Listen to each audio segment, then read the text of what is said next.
ಪ್ರೀತಿಯ ಮಕ್ಕಳೇ, ನನ್ನ ಹೆಸರು ಶಿವರಾಮ್. ನಾನು ನಿವೃತ್ತ ಶಿಕ್ಷಕ. ಕತೆ ಹೇಳೋದು ನನಗೆ ಒಂದು ಮೆಚ್ಚಿನ ಹವ್ಯಾಸ. ಇವತ್ತು ನಾನು ನಿಮಗೆ ಒಂದು ಜನಪದ ಕಥೆಯನ್ನು ಹೇಳ್ತೇನೆ, ಕೇಳಿ.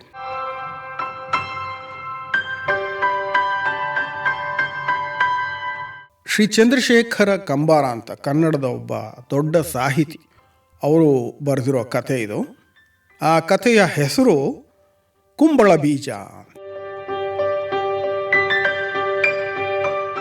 ಕುಂಬಳಕಾಯಿ ಬೀಜ ನೀವೆಲ್ಲ ನೋಡಿರ್ತೀರಿ. ಈ ಕಥೆಯಲ್ಲಿ ಅದಕ್ಕೆ ಸಂಬಂಧಪಟ್ಟಂತಹ ವಿಚಾರಗಳು ಬರ್ತದೆ. ಒಂದೂರು, ಒಬ್ಬ ರೈತ, ಅವನಿಗೊಂದಿಷ್ಟು ಹೊಲ ತೋಟ ಎಲ್ಲ ಇರ್ತದೆ. ಇಬ್ಬರು ಗಂಡು ಮಕ್ಕಳು ಅವನಿಗೆ. ಮಕ್ಕಳು ವಯಸ್ಸಿಗೆ ಬಂದಾಗ ಆ ರೈತ ಅವರಿಬ್ಬರಿಗೂ ಮದುವೆ ಮಾಡ್ತಾನೆ. ಹಿರಿ ಮಗನಿಗೆ ಒಬ್ಬ ಶ್ರೀಮಂತ ಕುಟುಂಬದ ಹುಡುಗಿ ಹೆಂಡತಿಯಾಗಿ ಬರ್ತಾಳೆ. ಕಿರಿ ಮಗನಿಗೆ ಒಬ್ಬ ಬಡ ಕುಟುಂಬದ ಹುಡುಗಿ ಹೆಂಡತಿಯಾಗಿ ಬರ್ತಾಳೆ.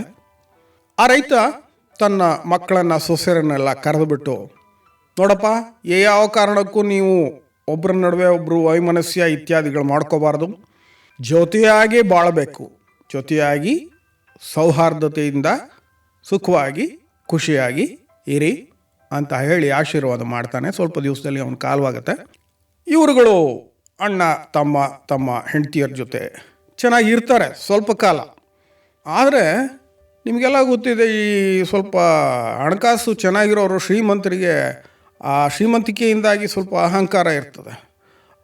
ಹಿರಿ ಮಗನ ಹೆಂಡತಿ, ಅವಳಿಗೆ ಅವ್ರ ಅಪ್ಪನ ಕಡೆಯಿಂದ ಬೇಕಾದಷ್ಟು ದುಡ್ಡು, ಹಣಕಾಸು, ಒಳ್ಳೊಳ್ಳೆ ಬಟ್ಟೆಗಳು ಇತ್ಯಾದಿಗಳು ಬರ್ತಾ ಇರ್ತದೆ. ಹಾಗಾಗಿ ಅವಳಿಗೆ ಸ್ವಲ್ಪ ಜಂಬ, ನಾನು ತುಂಬ ಚೆನ್ನಾಗಿದ್ದೇನೆ, ನನಗೆಲ್ಲ ಒಳ್ಳೊಳ್ಳೆ ಒಡವೆಗಳಿದೆ, ಒಳ್ಳೆ ಬಟ್ಟೆಗಳಿದೆ ಅಂತ. ಪಾಪ ಈ ತಮ್ಮ ಏನು ಮಾಡ್ತಾನೆ, ಅವನ ಹೆಂಡತಿ ಬಡ ಕುಟುಂಬದವಳು, ಅವ್ರ ಕಡೆ ಏನು ಆ ರೀತಿಯ ಅನುಕೂಲಗಳಿರೋದಿಲ್ಲ. ಅವರು ಹಳೆ ಬಟ್ಟೆಗಳನ್ನು ಹಾಕ್ಕೊಂಡು, ಅದೇ ಬಟ್ಟೆಗಳನ್ನು ಹಾಕ್ಕೊಂಡು ಹಾಗೇ ಜೀವನ ನಡೆಸ್ತಾ ಇರ್ತಾರೆ. ಸ್ವಲ್ಪ ದಿವಸದಲ್ಲಿ ಏನಾಗುತ್ತೆ ಅಂದರೆ, ಈ ಹಿರಿ ಮಗನ ಹೆಂಡತಿಗೆ ಈ ತಮ್ಮನ ಹೆಂಡತಿಯ ಬಗ್ಗೆ ತಾತ್ಸಾರ ಶುರುವಾಗುತ್ತೆ. ಏನಿವರು ಅದೇ ಬಟ್ಟೆ, ಅದೇ ಇದು, ಒಂದು ಒಳ್ಳೆಯ ಒಡವೆ ಇಲ್ಲ, ಏನಪ್ಪ ಇವರು, ಏನು ಇವ್ರ ಜೊತೆ ನಾವಿರಬೇಕಲ್ಲ, ನಮ್ಮ ಅಂತಸ್ತೇನು, ನಮ್ಮ ಸ್ಥಾನಮಾನ ಏನು ಅಂತ ಹೇಳಿ ಗಂಡನ ಹೇಳ್ತಾಳೆ, ರೀ ನೋಡ್ರಿ, ನಾವು ಎಷ್ಟು ಚೆನ್ನಾಗಿದ್ದೇವೆ, ಎಷ್ಟು ಅನುಕೂಲವಾಗಿದ್ದೇವೆ, ಅವ್ರು ನೋಡ್ರಿ, ಅವ್ರ ಜೊತೆ ನಾವು ಇರೋದಕ್ಕೆ ನಮಗೆ ಒಂಥರ ಚೆನ್ನಾಗಿರೋದಿಲ್ಲ, ಅವ್ರನ್ನ ಕಳಿಸ್ಬಿಡ್ರಿ, ಅವ್ರು ನಮ್ಮ ಜೊತೆ ಇರೋದು ಬೇಡ, ಸಾಕು ಇಷ್ಟು ದಿವಸ ಇದ್ದಿದ್ದು. ಅಣ್ಣ ಏನು ಮಾಡ್ತಾನೆ, ಆಯ್ತಪ್ಪ ಸರಿ ಹೇಳ್ತೀನಿ ಬಿಡು ಅಂಥೇಳಿ ತಮ್ಮನ ಕರೆದು, ನೋಡಪ್ಪ, ಅಪ್ಪ ಹೇಳ್ದಂಗೆ ಇಷ್ಟು ದಿವಸ ನಾವು ಚೆನ್ನಾಗಿದ್ವು, ಇನ್ನು ಮುಂದೆ ನಿನ್ನ ಪಾಡು ನಿಮಗೆ, ನನ್ನ ಪಾಡು ನಮಗೆ, ಹೋಗು ಹೊಲದಲ್ಲಿ ಗುಡಿಸ್ಲು ಕಟ್ಕೊಂಡು ನಿನ್ನ ಪಾಡಿಗೆ ನೀನು ನಿನ್ನ ಹೆಂಡತಿ ಇದ್ಬಿಡಿ ಅಂತ ಹೇಳ್ತಾನೆ. ತಮ್ಮನಿಗೆ ಅರ್ಥವಾಗತ್ತೆ, ಅವನ ಹೆಂಡತಿಗೂ ಅರ್ಥವಾಗತ್ತೆ. ಸರಿಯಪ್ಪ, ನೀನು ಹೇಳ್ದಾಗೆ ಆಗಲಿ ಅಂತ ಅವರು ಹೊಲಕ್ಕೆ ಬರ್ತಾರೆ. ಒಂದು ಗುಡಿಸಲು ಕಟ್ಕೋತಾರೆ. ಆ ಗುಡಿಸಲು ಕಟ್ಕೊಂಡು ಆ ಹೊಲದಲ್ಲಿ ಒಂದಿಷ್ಟು ತರಕಾರಿ, ಹಣ್ಣಿನ ಗಿಡಗಳಿರ್ತವೆ, ಇವರು ಬೆಳೆಸ್ತಾರೆ. ನೀರಿಗಿರು ಹಾಕಿ ಅದರಿಂದ ಬಂದಂತಹ ತರಕಾರಿ ಹಣ್ಣುಗಳನ್ನು ಇವರು ಉಪಯೋಗಿಸ್ಕೊಂಡು ಮಾರಾಟ ಮಾಡಿ ಅವರು ಅದೇ ರೀತಿ ಜೀವನ ನಡೆಸ್ಕೊಂಡು ಹೋಗ್ತಾ ಇರ್ತಾರೆ. ಒಂದು ದಿವಸ ಮಧ್ಯಾಹ್ನ ಗಂಡ ಹೆಂಡತಿ ಬೇರೆ ಏನೂ ಕೆಲಸ ಇರೋದಿಲ್ಲ, ಸುಮ್ಮನೆ ಗುಡಿಸಿನಲ್ಲಿ ಕೂತ್ಕೊಂಡಿರ್ತಾರೆ. ಆಗ ಒಂದು ಗುಬ್ಬಿ ಅವರ ಗುಡಿಸಲಿನ ಹೊಸ್ತಿಲಿನ ಮೇಲೆ ಬಂದು ಕೂತ್ಕೊಳ್ಳೋದು.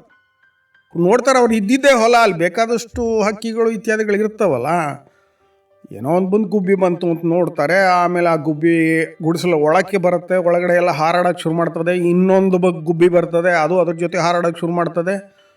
ಆಗ ಎರಡು ಗುಬ್ಬಿಗಳು, ಒಂದು ಗಂಡು ಒಂದು ಹೆಣ್ಣು, ಕೆಲವು ಕಡೆ ಕೂತ್ಕೋತವೆ, ಆ ಕಡೆ ಹೋಗ್ತವೆ, ಈ ಕಡೆ ಹೋಗ್ತವೆ, ಆ ಕಡೆ ನೋಡ್ತವೆ, ಈ ಕಡೆ ನೋಡ್ತವೆ, ಎಲ್ಲ ಮಾಡ್ತವೆ. ಕಡೆಗೆ ಒಂದೇ ಜಾಗದಲ್ಲಿ ಸ್ವಲ್ಪ ಹೊತ್ತು ಅವು ಕೂತಿರ್ತವೆ ಎರಡುವೆ. ಇವರು ಸುಮ್ಮನೆ ನೋಡ್ತಿರ್ತಾರೆ. ಸ್ವಲ್ಪ ಹೊತ್ತಾದಮೇಲೆ ಆ ಎರಡೂ ಗುಬ್ಬಿಗಳು ಆ ಗುಡಿಸಲಿನಿಂದ ಆಚೆಗೆ ಹಾರಿ ಹೋಗ್ಬಿಡ್ತವೆ. ಇವರೋ ಏನೋ ಬಂದವು ಗುಬ್ಬಿಗಳು ಅಂದ್ಕೊಂಡು ಸುಮ್ಮನಿರ್ತಾರೆ. ಆದರೆ ಸ್ವಲ್ಪ ಹೊತ್ತಾದ್ಮೇಲೆ ನೋಡ್ತಾರೆ, ಆ ಗುಬ್ಬಿಗಳು ತಮ್ಮ ಕೊಕ್ಕಿನಲ್ಲಿ ಹುಲ್ಲು, ನಾರು ಇವುಗಳನ್ನು ಕಚ್ಕೊಂಡು ತರ್ತವೆ. ಇವ್ರಿಗೂ ಗೊತ್ತಾಗುತ್ತೆ, ಓಹೋ, ಇವು ನಮ್ಮ ಗುಡಿಸಲಿನಲ್ಲಿ ಗೂಡು ಕಟ್ತಾ ಇವೆ ಅಂತ. ಇವ್ರಿಗೆ ಸಂತೋಷ ಆಗತ್ತೆ. ಆಹಾ, ನಾವು ಗಂಡ ಹೆಂಡತಿ ಇಬ್ಬರೇ ಇಲ್ಲಿ, ಒಂದು ಸಂಸಾರ ನಮ್ಮದು. ನಮ್ಮ ಸಂಸಾರದ ಜೊತೆಗೆ ಈ ಹಕ್ಕಿಗಳದ್ದು ಒಂದು ಸಂಸಾರ. ಎಷ್ಟು ಚೆನ್ನಾಗಿದೆ, ಜೊತೆ ಆಯಿತು ಅಂದ್ಕೊಂಡು ಅವ್ರಿಗೆ ತುಂಬ ಸಂತೋಷ ಆಗುತ್ತೆ. ನಿಧಾನಕ್ಕೆ ಆ ಗುಬ್ಬಿಗಳು ಗೂಡು ಕಟ್ತವೆ. ಗೂಡು ಕಟ್ಟಾದ್ಮೇಲೆ ಮೊಟ್ಟೆ ಇಡುತ್ತವೆ. ಮೊಟ್ಟೆ ಆದಮೇಲೆ ಇವರು ದಿವಸ ಅದನ್ನು ಗಮನಿಸ್ತಾ ಇರ್ತಾರೆ. ಇವ್ರಿಗೆ ತುಂಬ ಸಂತೋಷ ಆಗ್ತಾ ಇರ್ತದೆ. ಸ್ವಲ್ಪ ದಿವಸದಲ್ಲಿ ಆ ಮೊಟ್ಟೆಯಿಂದ ಮರಿ ಬರ್ತದೆ. ಚಿವ್ ಚಿವ್ ಚಿವ್ ಚಿವ್ ಅಂತ ಆ ಮರಿಯ ಶಬ್ದ ಕೇಳಿಸ್ತದೆ. ಸರಿ, ಇವರಿಗೆ ಗೊತ್ತಾಗತ್ತೆ, ಓಹೋ ಮರಿ ಹುಟ್ಟಿದೆ. ಆಮೇಲೆ ಏನು ಮಾಡ್ತಾರೆ ಅಂತ ಹೇಳಿದ್ರೆ, ಆ ಗೂಡನ್ನು ತುಂಬ ಜೋಪಾನವಾಗಿ ಎಚ್ಚರಿಕೆಯಿಂದ ನೋಡ್ಕೊಳ್ತಾ ಇರ್ತಾರೆ. ಪ್ರತಿ ದಿವಸ ಆ ಗುಬ್ಬಿ ಗಂಡು ಹೆಣ್ಣು ಆ ಮರಿಗೆ ಆಹಾರವನ್ನು ತಂದುಕೊಡ್ತಾ ಇರ್ತದೆ.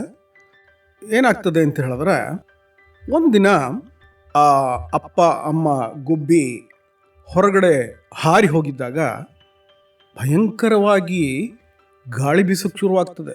ಬಿರುಗಾಳಿ, ಜೋರು ಮಳೆ. ಆ ಜೋರು ಗಾಳಿ ಮಳೆಗೆ ಆ ಗುಡಿಸಲು ಅಲುಗಾಡೋದಕ್ಕೆ, ತೂಗಾಡೋದಕ್ಕೆ ಶುರುವಾಗ್ತದೆ. ಗರಿಗಳೆಲ್ಲ ಹಾರಾಡೋದಕ್ಕೆ ಶುರುವಾಗ್ತದೆ. ಇವರು ಮನೇಲಿ ಇದ್ರಲ್ಲ, ಇವರಿಗೆ ತಮ್ಮ ಗುಡಿಸಲಿಗೆ ಏನೇನೋ ಹಾನಿ ಆಗ್ತಾ ಇದೆ ಅಂತ ಅನಿಸಿದ್ರೂ ಕೂಡ ಅದಕ್ಕಿಂತ ಮುಖ್ಯವಾಗಿ ಇವ್ರಿಗೆ ಏನು ಅನಿಸುತ್ತದೆ ಅಂದರೆ, ಅಯ್ಯೋ ಗುಬ್ಬಿ ಗೂಡಿಗೆ ಏನಾದರೂ ತೊಂದರೆ ಆಗ್ಬಿಟ್ರೆ ಏನಪ್ಪ ಮಾಡೋದು, ಅಯ್ಯೋ ಪಾಪ ಚಿಕ್ಕ ಮರಿ ಇದೆ ಅಂತ ಯೋಚನೆ ಇವ್ರಿಗೆ. ಅವನು ಏನೋ ಒಂದು ಇದ್ರ ಮೇಲೆ ಹತ್ತಿ ನಿಂತ್ಕೊಂಡು ಆ ಗೂಡನ್ನು ಕೈಯಲ್ಲಿ ಇಟ್ಕೊಂಡು ಅದನ್ನು ಆದಷ್ಟು ಕಾಪಾಡೋದಕ್ಕೆ ಪ್ರಯತ್ನ ಮಾಡ್ತಾನೆ. ಆದರೆ ಒಂದು ಸರಿ ಜೋರು ಗಾಳಿ ಬೀಸಿದಾಗ ಆ ಗೂಡು ಕೆಳಗೆ ಬಿದ್ದೇ ಹೋಗ್ತದೆ. ಆ ಗೂಡಿನಲ್ಲಿದ್ದ ಮರಿನೂ ಆಚೆಗೆ ಬೀಳ್ತದೆ. ಪಾಪ ಆ ಎತ್ತರದಿಂದ ಬಿದ್ದಿದ್ದರಿಂದ ಅದಕ್ಕೆ ನೋವಾಗಿ ಅದು ನರಳ್ತಾ ಇರ್ತದೆ. ಇವರು ಅಯ್ಯಯ್ಯೋ ಪಾಪ ಎಷ್ಟು ನೋವಾಗ್ಬಿಡ್ತೋ ಅಂತ ಅದನ್ನು ಎತ್ಕೊಂಡು ಮೃದುವಾದ ಬಟ್ಟೆನಲ್ಲಿ ಅದನ್ನು ಇಟ್ಟು ಅದಕ್ಕೆ ಬೆಚ್ಚಗೆ ಅದನ್ನು ಸುತ್ತಿ ಅದನ್ನು ಒಂದು ಬೆಚ್ಚಗಿನ ಜಾಗದಲ್ಲಿಟ್ಟು ಅದಕ್ಕೆ ಶುಶ್ರೂಷೆ ಮಾಡ್ತಾರೆ. ಪ್ರತಿದಿನ ಅದಕ್ಕೆ ಬೇಯಿಸಿದ ಕಾಳುಗಳು, ಅನ್ನ, ಗುಟುಕು ನೀರು ಇವುಗಳನ್ನೆಲ್ಲ ಕೊಡ್ತಾ ಬರ್ತಾರೆ. ಅದು ದೊಡ್ಡದಾಗಿ ಬೆಳೀತಾ ಬೆಳೀತಾ ಬರ್ತದೆ. ಅದಕ್ಕೆ ರೆಕ್ಕೆಗಳು ಬೆಳೀತದೆ. ರೆಕ್ಕೆಗಳು ಬೆಳೆದ ಮೇಲೆ ಅದು ಸ್ವಲ್ಪ ಸ್ವಲ್ಪ ಹಾರಾಡೋದಕ್ಕೆ ಶುರು ಮಾಡ್ತದೆ. ಮೊದಲು ಗುಡಿಸಲೊಳಗೆ ಕುಪ್ಪಳಿಸ್ಕೊಂಡು ಓಡಾಡೋಕ್ಕೆ ಶುರು ಮಾಡ್ತದೆ. ಆಮೇಲೆ ರೆಕ್ಕೆ ಬಡಿದು ಹಾರಾಡೋದಕ್ಕೆ ಶುರು ಮಾಡ್ತದೆ. ಇವರಿಗೆ ಆ ಮರಿನ ನೋಡಿದ್ರೆ ತಮಗೆ ಒಂದು ಮಗು ಹುಟ್ಟಿದೇನೋ ಅನ್ನುವಷ್ಟು ಸಂತೋಷ ಇವರಿಗೆ. ಆ ರೀತಿ ಅದನ್ನು ನೋಡಿ ಖುಷಿ ಪಡ್ತಿರ್ತಾರೆ. ಅದು ಚೆನ್ನಾಗಿ ರೆಕ್ಕೆಗಳು ಬಲಿತು ಅದು ಗುಡಿಸಲಿನ ಒಳಗೆ ಚೆನ್ನಾಗಿ ಹಾರಾಡೋದಕ್ಕೆ ಶುರು ಮಾಡ್ತದೆ. ಇವ್ರಿಗೆ ತುಂಬ ಸಂತೋಷ ಆಗ್ತಾ ಇರ್ತದೆ. ಹಾಗೇ ಇದ್ದಾಗ ಒಂದು ದಿನ ಆ ಗುಬ್ಬಿ ಗುಡಿಸಲಿಂದ ಆಚೆಗೆ ಹಾರೋಟೋಗ್ತದೆ. ಇವ್ರು ಕಾಯ್ತಾ ಇರ್ತಾರೆ ವಾಪಸ್ ಬರುತ್ತೇನೋ ಅಂತ. ಬರೋದೇ ಇಲ್ಲ ಎಷ್ಟೊತ್ತಾದರೂ. ಇವ್ರಿಗೆ ಅಯ್ಯಯ್ಯೋ ಇದು ನಮ್ಮನ್ನು ಬಿಟ್ಟು ಹೊಟ್ಟೋಯ್ತು, ಛೇ ಇಷ್ಟು ದಿವಸ ನಮ್ಮ ಜೊತೆ ಇತ್ತು, ನಮ್ಗೆ ಎಷ್ಟು ಚೆನ್ನಾಗಿ ಅನ್ನಿಸ್ತಾ ಇತ್ತು, ಈಗ ಬಿಟ್ಟು ಹೊಟ್ಟೋಯ್ತಲ್ಲ. ಆದರೆ ಏನು ಮಾಡೋದು, ಅದು ಹಕ್ಕಿ. ಅದನ್ನು ನಾವು ಹಾಗೆ ಒಂದು ಗುಡಿಸ್ಲಲ್ಲೋ ಎಲ್ಲೋ ಅದನ್ನು ಕೂಡಿಡೋಕ್ಕಾಗುತ್ತಾ? ಅದು ಸ್ವಚ್ಛಂದವಾಗಿ ಹಾರಾಡ್ಕೊಂಡಿರುವಂಥ ಜೀವಿ ಅದು. ಆಯಿತು, ಎಲ್ಲೋ ಒಂದು ಕಡೆ ಅದು ಸುಖವಾಗಿದ್ದರೆ ಸಾಕು ಅಂತ ಅಂದ್ಕೊಳ್ತಾರೆ. ಸುಮ್ಮನೆ ಇರ್ತಾರೆ. ಸ್ವಲ್ಪ ದಿವಸ ಕಳೆಯುತ್ತೆ. ಆಮೇಲೆ ಏನಾಗುತ್ತೆ ಅಂದರೆ, ಒಂದು ದಿವಸ ಹೀಗೆ ಮತ್ತೆ ಮಧ್ಯಾಹ್ನ ಗಂಡ ಹೆಂಡತಿ ಸುಮ್ಮನೆ ಕೂತಿರ್ತಾರೆ, ಏನೂ ಕೆಲಸ ಇಲ್ದಲೆ. ಒಂದು ಗುಬ್ಬಿ ಅವರ ಗುಡಿಸಲಿನ ಹೊಸ್ತಿಲ ಬಳಿ ಬಂದು ನಿಂತ್ಕೊಳ್ತದೆ. ಇವ್ರು ಸುಮ್ಮನೆ ನೋಡ್ತಾರೆ, ಹಿಂದೇನು ಬಂದಿತ್ತಲ್ಲ ಅದೇ ರೀತಿ ಯಾವುದೋ ಗುಬ್ಬಿ ಅಂದ್ಕೊಂಡು ಅದು ಕುಪ್ಪಳಿಸ್ಕೊಂಡು ಇವ್ರ ಮುಂದೆ ಬಂದು ನಿಂತ್ಕೊಳ್ತದೆ. ಅವಳು ಹೆಂಡತಿ ನೋಡ್ತಾಳೆ. ಅವಳಿಗೆ ತಕ್ಷಣ ಗುರುತು ಸಿಗುತ್ತೆ. ಅವಳು ಹೇಳ್ತಾಳೆ, ರೀ ಇದು ನಾವವತ್ತು ಮಳೆ ಗಾಳಿನಲ್ಲಿ ರಕ್ಷಣೆ ಮಾಡಿದ್ವಲ್ಲ ಗುಬ್ಬಿ, ಅದು ಕಣ್ರಿ, ನಾವು ಶುಶ್ರೂಷೆ ಮಾಡಿ ಕಾಪಾಡಿದ್ವಲ್ಲ ಅದೇ ಕಣ್ರಿ. ಗಂಡ ನೋಡ್ತಾನೆ, ಹೌದು, ಅಯ್ಯೋ ಅದೇ ಗುಬ್ಬಿ ಇದು. ಅಬ್ಬಾ, ಇಷ್ಟು ದಿವಸ ಆದಮೇಲೆ ನಮ್ಮನ್ನು ಹುಡ್ಕೊಂಡು ಬಂದಿದೆಯಲ್ಲ ಇದು ಅಂತ ಅವನಿಗೆ ತುಂಬ ಸಂತೋಷವಾಗುತ್ತೆ. ನೋಡ್ತಾರೆ, ಅದು ಕೊಕ್ಕಿನಲ್ಲಿ ಏನೋ ಕಚ್ಕೊಂಡು ಬಂದಿರೋಂಗೆ ಕಾಣ್ತದೆ. ಕೊಕ್ಕಿನಲ್ಲಿ ಏನೋ ಕಚ್ಕೊಂಡು ಬಂದಿದೆಯಲ್ಲ ಅಂತ ನೋಡಿದ್ರೆ, ಅದು ಅವ್ರ ಮುಂದೆ ಬಂದು ತಾನು ಕೊಕ್ಕಿನಲ್ಲಿ ಕಚ್ಕೊಂಡು ಬಂದಿದ್ದ ವಸ್ತುನ ಅವ್ರ ಮುಂದೆ ಇಟ್ಟು ಹಿಂದಕ್ಕೆ ಹೊರಟೋಗ್ತದೆ, ಕಡೆಗೆ ಹಾರಟೋಗ್ತದೆ. ಇವ್ರು ನೋಡ್ತಾರೆ, ಅದೊಂದು ಕುಂಬಳಕಾಯಿ ಬೀಜ ಅದು. ಇವ್ರಿಗೆ ನಗು ಬರುತ್ತೆ. ಅಯ್ಯಯ್ಯೋ, ನೋಡಿದ್ಯಾ, ಆ ಗುಬ್ಬಿ ನಾವು ಅದನ್ನು ಕಾಪಾಡಿ ಶುಶ್ರೂಷೆ ಮಾಡೋದಕ್ಕೆ ನಮಗೊಂದು ಕುಂಬಳಕಾಯಿ ಬೀಜ ತಂದು ಕೊಟ್ಟಿದೆ. ಅಯ್ಯೋ ಪಾಪ, ಈ ಕಾಲದಲ್ಲಿ ಮನುಷ್ಯರೇ ಕೃತಜ್ಞರಾಗಿರೋದಿಲ್ಲ, ಅಂಥದ್ರಲ್ಲಿ ಈ ಹಕ್ಕಿ ಕೃತಜ್ಞತೆಯಿಂದ ಸ್ಮರಿಸ್ಕೊಂಡು ನಮಗೆ ಈ ಕುಂಬಳ ಬೀಜ ತಂದುಕೊಟ್ಟಿದೆಯಲ್ಲ, ಅಯ್ಯೋ ಪಾಪ ಎಂಥ ಒಳ್ಳೆ ಹಕ್ಕಿ ಅದು ಅಂತ ಸಂತೋಷವಾಗುತ್ತೆ. ಆ ಕುಂಬಳ ಬೀಜವನ್ನು ತೊಗೊಂಡು ಹೊರಗಡೆ ಹೋಗಿ ಆ ಗುಡಿಸಲಿನ ಪಕ್ಕದಲ್ಲಿ ಒಂದು ಮಣ್ಣನ್ನು ತೋಡಿ ಆ ಬೀಜವನ್ನು ಅಲ್ಲಿ ನೆಟ್ಟು ಅದಕ್ಕೆ ನೀರು ಹಾಕ್ತಾರೆ. ಅದು ಮೊಳೆತು ಚಿಗುರಿ ಬೆಳೆಯಕ್ಕೆ ಶುರುವಾಗ್ತದೆ. ಕುಂಬಳ ಬಳ್ಳಿ ಅವರ ಗುಡಿಸಲಿನ ಮೇಲೆಲ್ಲ ಹಬ್ಬಿಕೊಳ್ತದೆ. ಇವ್ರು ನೋಡ್ತಾ ಇರ್ತಾರೆ, ಆ ಬಳ್ಳಿಯಲ್ಲಿ ಬೇಕಾದಷ್ಟು ಹೂವುಗಳು ಬಿಡ್ತವೆ. ಹೂವುಗಳಿಂದ ಹೀಚು ಕಾಯಿ ಆಗ್ತದೆ. ಆಮೇಲೆ ಸ್ವಲ್ಪ ದಿವಸ ಆದಮೇಲೆ ನೋಡಿದ್ರೆ ಹೆಚ್ಚಿನ ಹೂವುಗಳು ಹೀಚುಗಳೆಲ್ಲ ಉದುರೋಗಿ 3 ಕಾಯಿಗಳು, ಕುಂಬಳ ಕಾಯಿಗಳು ಆ ಬಳ್ಳಿಯಲ್ಲಿ ಉಳ್ಕೋತವೆ. ಇವ್ರು ನೋಡ್ತಾ ಇರ್ತಾರೆ, ಆ ಕಾಯಿಗಳು ಒಳ್ಳೆ ಬೆಳೀತಾ ದೊಡ್ಡದಾಗಿ ಒಳ್ಳೆ ತುಂಬ ದೊಡ್ಡ ಗಾತ್ರಕ್ಕೆ ಬೆಳೀತವೆ.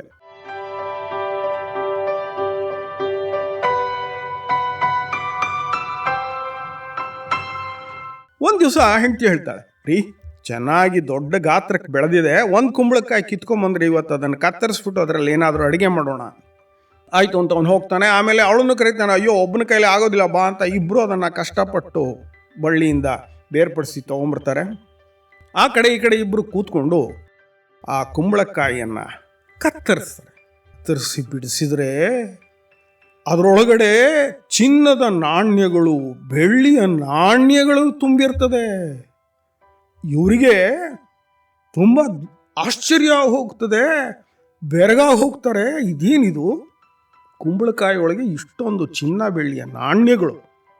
ಅವರು ಆ ಚಿನ್ನ ಬೆಳ್ಳಿ ನಾಣ್ಯಗಳನ್ನು ತಗೊಳ್ತಾರೆ. ತೆಗೆದಿಟ್ಕೊಂಡು ಸರಿ ನೋಡೋಣ ಅಂದ್ಬಿಟ್ಟು ಇನ್ನೊಂದು ಕುಂಬಳಕಾಯಿನ ಕತ್ತರಿಸ್ಕೊಂಡು ತರ್ತಾರೆ.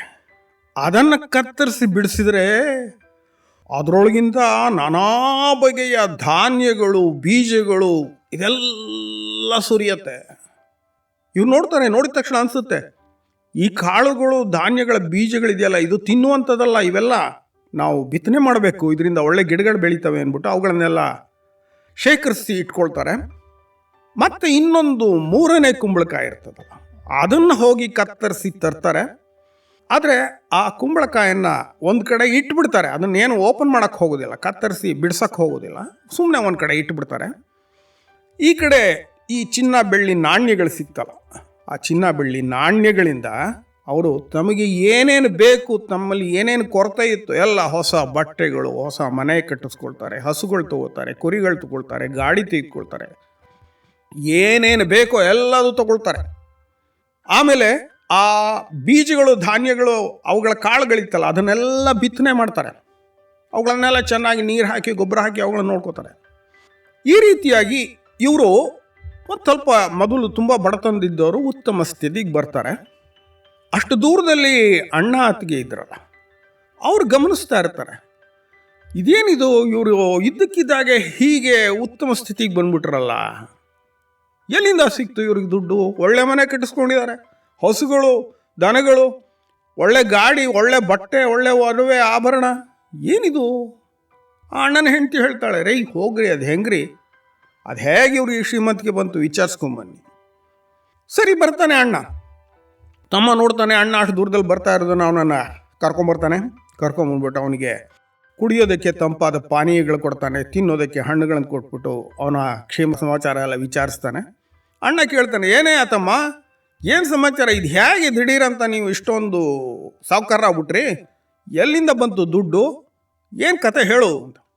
ತಮ್ಮ ಹೇಳ್ತಾನೆ, ಅಯ್ಯೋ ಏನಿಲ್ಲ ಕಣ್ಣಣ್ಣ, ಇಷ್ಟೇ ಆಗಿದ್ದು ಅಂತ. ಆ ಗುಬ್ಬಿ ಬಂದಿದ್ದು, ಗೂಡು ಕಟ್ಟಿದ್ದು, ಆ ಮಳೆ ಬಂದಿದ್ದು, ಆ ಗುಬ್ಬಿ ಮರಿಯನ್ನು ಇವ್ರು ಕಾಪಾಡಿದ್ದು, ಅದು ಕುಂಬಳ ಬೀಜ ತಂದು ಕೊಟ್ಟಿದ್ದು, ಆ ಕುಂಬಳ ಬೀಜದಿಂದ ಬೆಳೆದ ಬಳ್ಳಿನಲ್ಲಿ ಆ ಕುಂಬಳಕಾಯಿಗಳು ಸಿಕ್ಕಿದ್ದು, ಆ ಕುಂಬಳಕಾಯಿಂದ ಚಿನ್ನ ಬೆಳ್ಳಿ ನಾಣ್ಯಗಳು, ಒಳ್ಳೆ ಬೀಜದ ಧಾನ್ಯಗಳು, ಕಾಳುಗಳು ಸಿಕ್ಕಿದ್ದು ಎಲ್ಲ ಹೇಳ್ತಾನೆ. ಅಣ್ಣ ಅಷ್ಟೇನಾ, ಒಂದು ಗುಬ್ಬಿ ಗೂಡು, ಅದರ ಮರಿ ನೀವು ಕಾಪಾಡಿದ್ದಕ್ಕೆ ಇಷ್ಟೊಂದೆಲ್ಲ ಪ್ರಯೋಜನ ಆಗೋಯ್ತಾ? ಆಯ್ತಪ್ಪ, ಒಳ್ಳೇದು, ಸಂತೋಷವಾಗಿರಿ ಅಂತ ಹೇಳಿಬಿಟ್ಟು ಮನೆಗೆ ಹೋಗ್ತಾನೆ. ಹೆಂಡತಿ ಹೇಳ್ತಾನೆ, ನೋಡು ಹೀಗೀಗ ಆಯ್ತಂತೆ.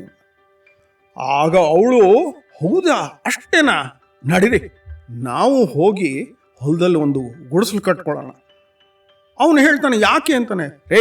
ನೋಡಿ ಅವರೊಂದು ಗುಡಿಸಲು ಕಟ್ಕೊಂಡು ಆ ಗುಬ್ಬಿ ಗೂಡು ಕಟ್ಟಿ ಅದರಿಂದ ಆ ಗುಬ್ಬಿ ಮರಿಯನ್ನು ಕಾಪಾಡಿದ್ದಕ್ಕೆ ಎಷ್ಟೊಂದು ಅವರಿಗೆ ಶ್ರೀಮಂತಿಕೆ ಬಂತು, ಚಿನ್ನ ಬೆಳ್ಳಿ ನಾಣ್ಯ ಎಲ್ಲ ಸಿಕ್ತು. ನಮಗೆ ಈಗಿರೋ ಸಾಲದು, ನಮಗೂ ಅದೆಲ್ಲ ಸಿಗಬೇಕು ಬನ್ನಿ.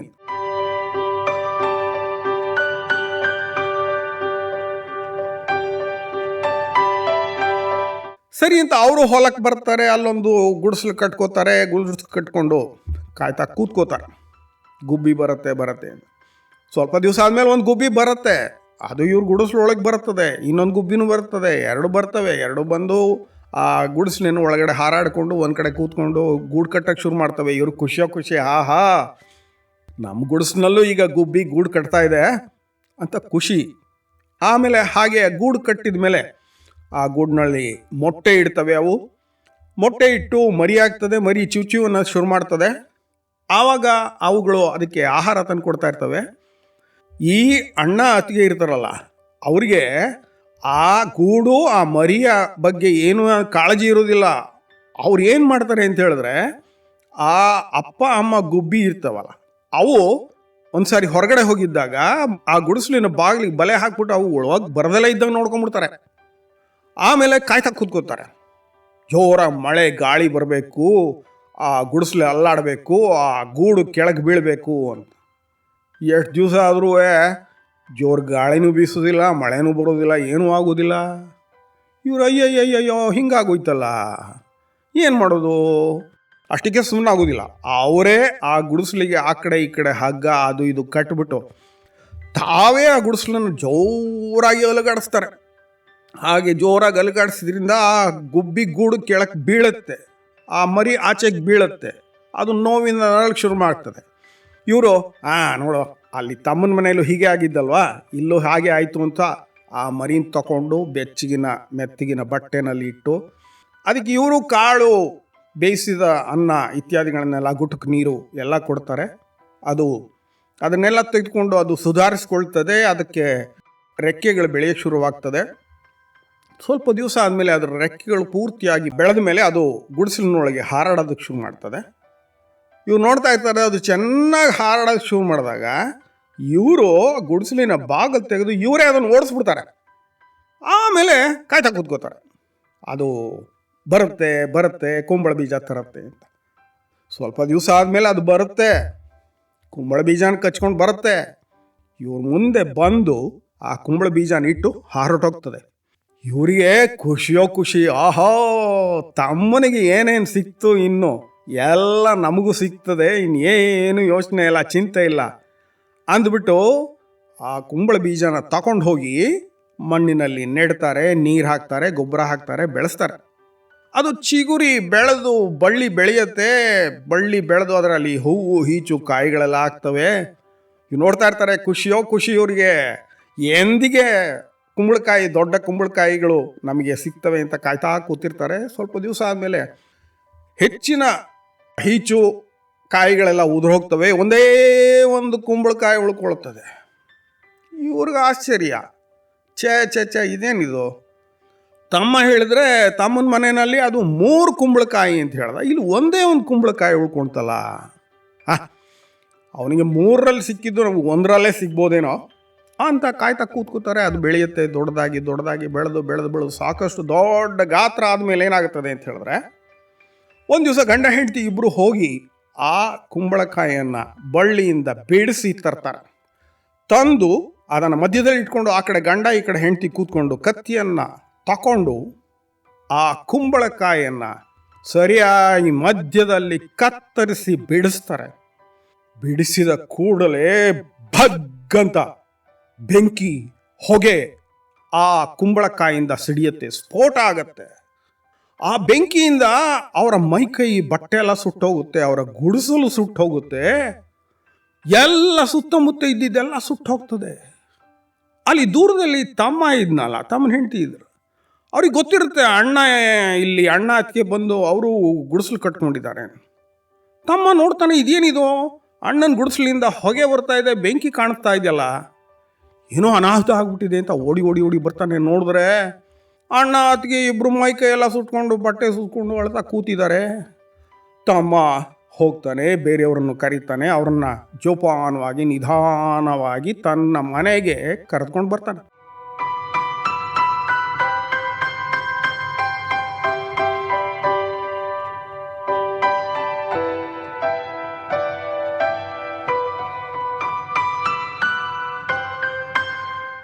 ಕರೆದುಕೊಂಡು ಬಂದು ಅವರಿಗೆ ಒಳ್ಳೆ ಬಟ್ಟೆಗಳನ್ನು ಕೊಟ್ಟು ಅವರಿಗೆ ಶುಶ್ರೂಷೆ ಮಾಡ್ತಾನೆ. ಅವರನ್ನು ಸ್ವಲ್ಪ ದಿವಸ ಚೆನ್ನಾಗಿ ನೋಡ್ಕೊಳ್ತಾನೆ. ಅವರು ಪೂರ್ತಿಯಾಗಿ ನಾರ್ಮಲ್ ಆಗಿ ಸಹಜ ಸ್ಥಿತಿಗೆ ಬರುವವರೆಗೆ ಅವರನ್ನು ನೋಡ್ಕೊತಾನೆ. ಅದೆಲ್ಲ ಆದಮೇಲೆ ಕಡೆಗೆ ಏನಾಗ್ತದೆ ಅಂತ ಹೇಳಿದ್ರೆ, ಅಣ್ಣ ಹೇಳ್ತಾನೆ, ಅಣ್ಣ ಅಂತೀಯ ಆಯ್ತಪ್ಪ ಸಾಕು, ನಾವೀಗ ಇನ್ನು ಮಾಮೂಲಿ ಅಂತೆ ನಾವು ಹೋಗಿ ಜೀವನ ಮಾಡ್ತೀವಿ, ನೀನು ಇಷ್ಟು ದಿವಸ ನಮಗೆ ಉಪಚಾರ ಮಾಡಿ ಸಾಕು. ಆವಾಗ ತಮ್ಮ ಏನು ಮಾಡ್ತಾನೆ ಅಂತ ಹೇಳಿದ್ರೆ, ಆ 3ನೇ ಕುಂಬಳಕಾಯಿ ಅವನು ಕಿತ್ತಿಟ್ಟಿದ್ನಲ್ಲ, ಅದನ್ನು ಉಪಯೋಗಿಸೇ ಇರಲಿಲ್ಲ. ಆ ಕುಂಬಳಕಾಯನ್ನು ತಂದು ಅಣ್ಣ ಅತ್ತಿಗೆ ಕೊಡ್ತಾನೆ. ಕೊಟ್ಬಿಟ್ಟು ಇದನ್ನು ತೊಗೊಂಡು ಹೋಗಿ, ಇದರಲ್ಲಿ ಏನಿದೆಯೋ ಏನೋ ನನಗೂ ಗೊತ್ತಿಲ್ಲ, ಇದರಿಂದ ನಿಮಗೆ ಏನು ಸಿಗುತ್ತೋ ಅದೆಲ್ಲ ನಿಮ್ಮದೇ, ಅದನ್ನು ಪಡ್ಕೊಂಡು ನೀವು ಸುಖವಾಗಿರಿ ಅಂತ ಹೇಳಿ ಅವರನ್ನು ಕಳಿಸ್ಕೊಡ್ತಾನೆ. ಆಮೇಲೆ ಅವರು ಆ ಕುಂಬಳಕಾಯನ್ನು ತಗೊಂಡು ಹೋಗ್ತಾರೆ. ತೆಗೆದುಕೊಂಡು ಹೋಗಿ ಅವರು ಸುಖವಾಗಿ ಇದ್ದರು ಅನ್ನೋಲ್ಲಿಗೆ ಕಥೆ ಮುಗಿಯದು. ಆ ಕುಂಬಳಕಾಯಿನಲ್ಲಿ ಅವ್ರಿಗೆ ಏನು ಸಿಕ್ತು ಏನು ಅವೆಲ್ಲ ಗೊತ್ತಿಲ್ಲ, ಅಂತೂ ಕಡೆಗೆ ಅವರು ಸುಖವಾಗಿದ್ದರು. ಏನಿದು ಈ ಥರ ಕತೆ ಇದೆಯಲ್ಲ ಅಂತ ನಿಮ್ಗೆ ಅನ್ನಿಸ್ಬೋದು. ಇದರಲ್ಲಿ ಬಹಳ ಮಹತ್ವದ, ನಮಗೆ ಈಗಿನ ಮನುಷ್ಯರಿಗೆ ಒಂದು ಸಂದೇಶ ಇದೆ. ನಮಗೆಲ್ಲ ಪರಿಸರ ಬೇಕು, ಕಾಡು ಬೇಕು, ಮರ ಗಿಡ ಬೇಕು. ನಮಗೆ ಅವೆಲ್ಲ ಯಾತಿಗೆ ಬೇಕು ಅಂತ ಹೇಳಿದ್ರೆ, ಅವುಗಳಿಂದ ನಮಗೆ ಲಾಭ ಇದೆ ಅಂತ. ಒಳ್ಳೆ ಗಾಳಿ ಸಿಗ್ತದೆ, ನೆರಳು ಸಿಗ್ತದೆ, ಹಣ್ಣು ಕಾಯಿ ಸಿಗ್ತದೆ. ಆದರೆ ನಿಜವಾದ ಪ್ರೀತಿಯಿಂದ ನಾವು ಅವುಗಳನ್ನು, ಆ ಪ್ರಾಣಿ ಪಕ್ಷಿಗಳನ್ನೆಲ್ಲ ನಾವು ಅಥವಾ ಗಿಡ ಮರಗಳನ್ನು, ಕಾಡುಗಳನ್ನು ಪೋಷಣೆ ಮಾಡ್ತಾ ಇಲ್ಲ. ತಮ್ಮ ನೋಡಿ, ತಮ್ಮ ಒಂದು ಚೂರು ದುರಾಸೆ ಪಡಲಿಲ್ಲ. ಅವನಿಗೆ ಆ 1ನೇ ಕುಂಬಳಕಾಯಲ್ಲಿ ಸಿಕ್ಕಿದಂತಹ ಚಿನ್ನ ಬೆಳ್ಳಿ ನಾಣ್ಯಗಳು, 2ನೇದ್ರಲ್ಲಿ ಸಿಕ್ಕಿದಂತಹ ಧಾನ್ಯ ಕಾಳುಗಳು, ಅದರಿಂದ ಅವನು ತೃಪ್ತನಾದ. ಅವನು 3ನೇ ಕುಂಬಳಕಾಯಿ ಗೋಜಿಗೆ ಹೋಗಲಿಲ್ಲ. ಆದರೆ ಅಣ್ಣ ಅತ್ತಿಗೆ ದುರಾಸೆಯಿಂದ ತಮಗೆ ಲಾಭ, ನಮಗೆ ಒಳ್ಳೆಯ ಪ್ರತಿಫಲ ಸಿಗ್ತದೆ ಅನ್ನೋ ಕಾರಣದಿಂದ ಆ ಗುಬ್ಬಿ ಗೂಡನ್ನು ರಕ್ಷಿಸಿದ್ರು, ಗುಬ್ಬಿ ಮರಿಯನ್ನು ರಕ್ಷಿಸಿದರೆ ಹೊರತು ಅವರು ನಿಜವಾದ ಪ್ರೀತಿಯಿಂದ, ನಿಜವಾದ ಕಾಳಜಿಯಿಂದ ಅವರು ಅದನ್ನು ಇದು ಮಾಡಲಿಲ್ಲ. ಸೊ ಹೀಗೆ ನಾವು ನಮ್ಮ ಪರಿಸರವನ್ನು, ಪ್ರಾಣಿ ಪಕ್ಷಿಗಳನ್ನು, ಗಿಡ ಮರ ಕಾಡನ್ನು ನೈಜವಾದ ಪ್ರೀತಿಯಿಂದ, ನಮ್ಮ ಹಾಗೆ ಅವುಗಳು ಜೀವಿಗಳು ಎಲ್ಲವೂ ಒಟ್ಟಾಗಿ ಇದ್ರೇ ಎಲ್ಲವೂ ಸುಖವಾಗಿ ಸೌಹಾರ್ದತೆಯಿಂದ ಚೆನ್ನಾಗಿರುತ್ತೆ ಅನ್ನೋ ಒಂದು ಉದಾತ್ತವಾದ ವಿಚಾರವನ್ನು ಇಟ್ಕೊಂಡು ಈ ನಮ್ಮ ಪರಿಸರವನ್ನು ರಕ್ಷಣೆ ಮಾಡಬೇಕು. ಇದು ಈ ಕಥೆಯ ಸಂದೇಶ. ಧನ್ಯವಾದ.